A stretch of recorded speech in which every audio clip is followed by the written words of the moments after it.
introduce a very important speaker. If you were not directly impacted by this storm or a Staten Islander, you might not realize that today is the anniversary of Hurricane Sandy. Now, Hurricane Sandy had a profound impact on many communities, including right here in Staten Island, and we still have families and communities that are recovering from the impact of that storm.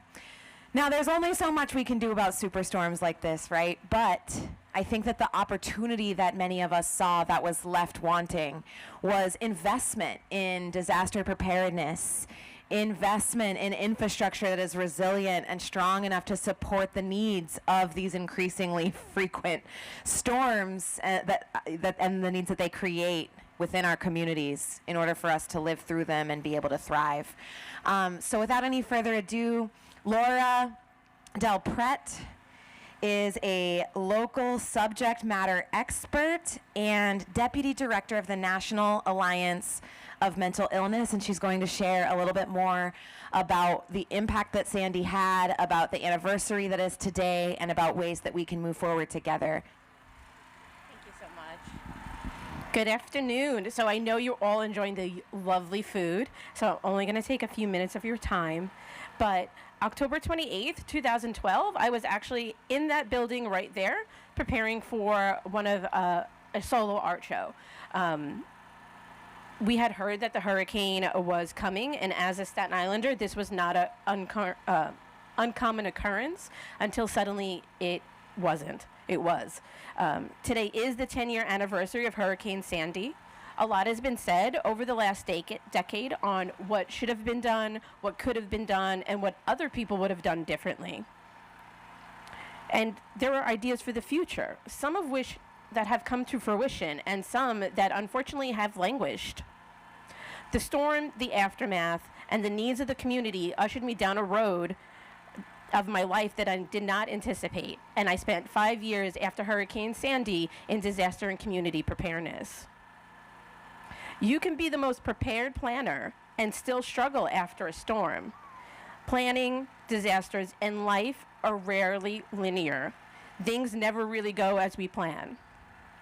When one of these events happens in our community, it is absolutely essential to understand that it will take time for government agencies to get to us. And in that time, it is important to dig deep, put aside our differences, and turn to your community. That's what happened during Hurricane Sandy. Local PTA moms got together and started providing meals. Schools opened their doors for donations. Families came together and started laundering donated clothes.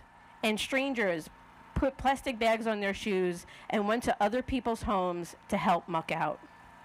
We raised our voices, demanded to be heard, and not pushed aside as the forgotten island, but an island of people that are here, surviving, helping, and thriving. Mr. Rogers was known for a quote of wisdom from his mother. Look for the helpers. You will always find people that are helping, but you here are the helpers.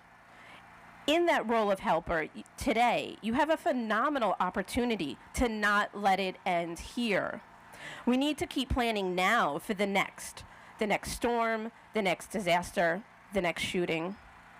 We have to stop reviewing our plans the day after a storm hits.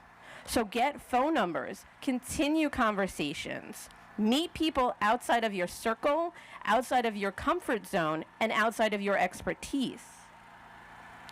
Cross-pollinate, that is one of my favorite things to do. Just because someone is an artist does not mean that they don't have a hand in disaster planning.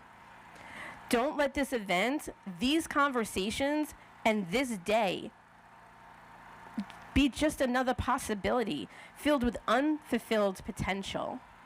This is one of those moments, so let's please do something with it. Thank you so much. Thank you so much, Laura. This is a very emotional topic for a lot of families here in Staten Island, so let's give Laura another round of applause for being willing to come and speak with us about that. I want to add to that as we wait for our next speaker to be ready that it's easy for us to think about these things in isolation, but the theme for me today is interconnectedness. And we so often hear when we think about the solutions that are more sustainable, more renewable, that we can't afford them. Right? That's constantly how are we going to afford it? How are we going to afford it? And yet, in 2021, there were more than $20 billion weather disasters in the United States alone. I'm going to say that again. In 2021, there were more than 20 weather disasters that did over $1 billion in damage in the United States alone. So it seems to me that if we don't learn from each other, if we don't learn from that reality, if we don't choose another course and choose to prioritize our resources, we actually cannot afford to continue to move into that future. We cannot afford to not make a change, to make the kinds of investments that we need to have a public infrastructure and public technologies that allow us to come together and support each other and be resilient in the face of these increasingly common disasters. So I will leave you with that as you continue to munch and to gather, and we will have another speaker in just a few minutes. Thank you again for being here.